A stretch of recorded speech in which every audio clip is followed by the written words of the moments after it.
আসসালামু আলাইকুম viewers, এএসআরএস lifestyle ব্লগে সবাইকে স্বাগতম।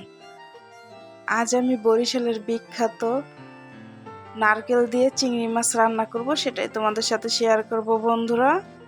আমি কিভাবে রান্না করি, আর এই রান্নাটা কিন্তু অনেক মজা।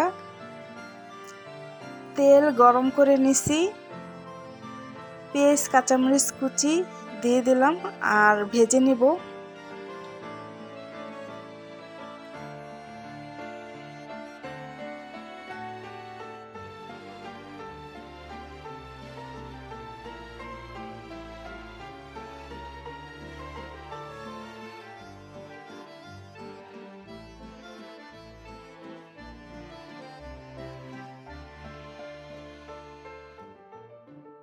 পেঁয়াজ লাল লাল করে আমি ভেজে নিছি।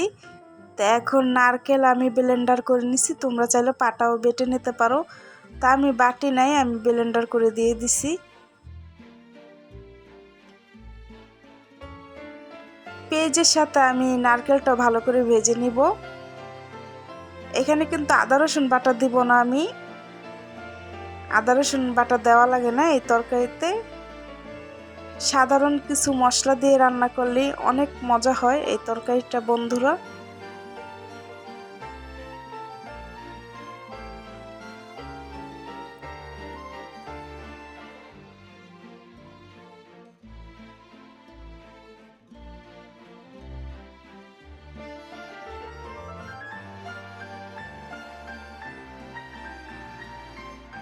পেঁয়াজের সাথে নারকেল আমি ভেজে নিছি। তো এখন আমি হলুদের গুঁড়ো দিয়ে দেব,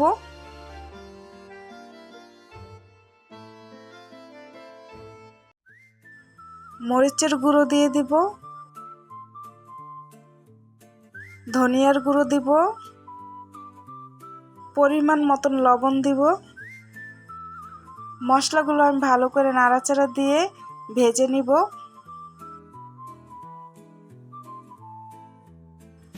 পানিটা এখনো দেই নাই, পরে দিব।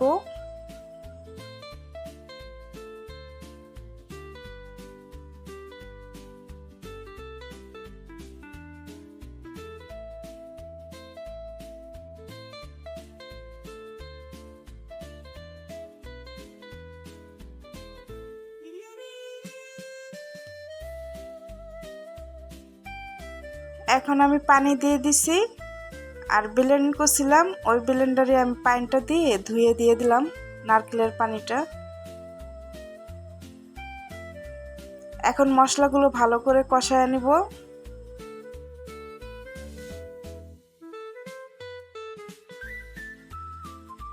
বরিশালের মানুষ যে এত মজার মজার রান্না করে খায় বন্ধুরা, ওনাদের হাতের রান্না অনেক মজা।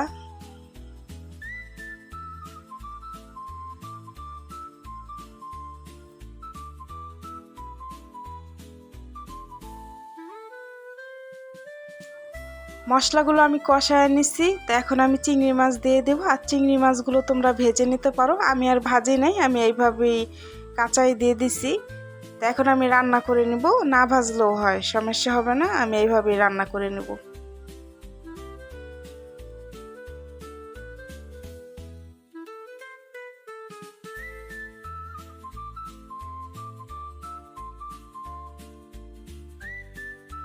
ঢাকনা দিয়ে ঢেকে কষায় নিব।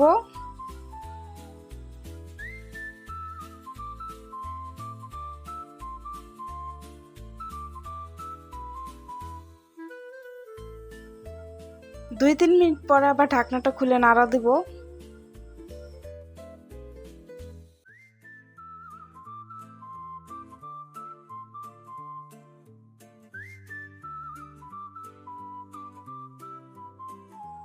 ভিডিওটি যদি ভালো লাগে সাবস্ক্রাইব, লাইক, শেয়ার করে পাশে থেকো বন্ধুরা।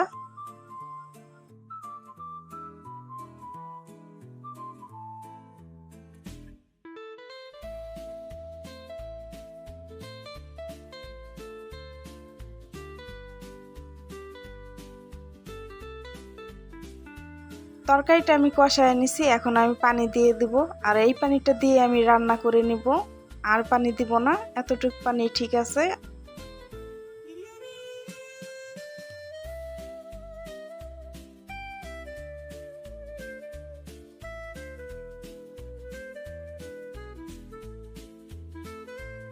ঢাকনা দিয়ে ঢেকে রান্না করব।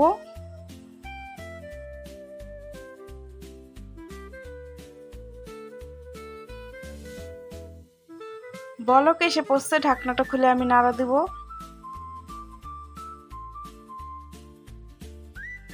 তোমাদের কার কার কাছে এই তরকারি ভালো লাগে চিংড়ি মাছ দিয়ে নারকেল রান্না করলে? আমার কাছে তো অনেক ভালোই লাগে।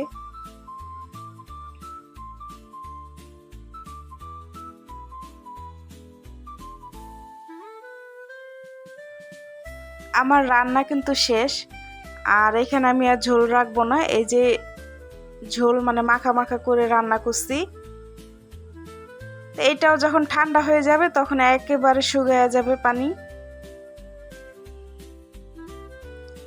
রান্নাটি কেমন হলো বন্ধুরা সবাই জানাবেন। আজকের মতন ভিডিওটি এই পর্যন্তই। সবাই ভালো থাকবেন। আল্লাহ হাফেজ।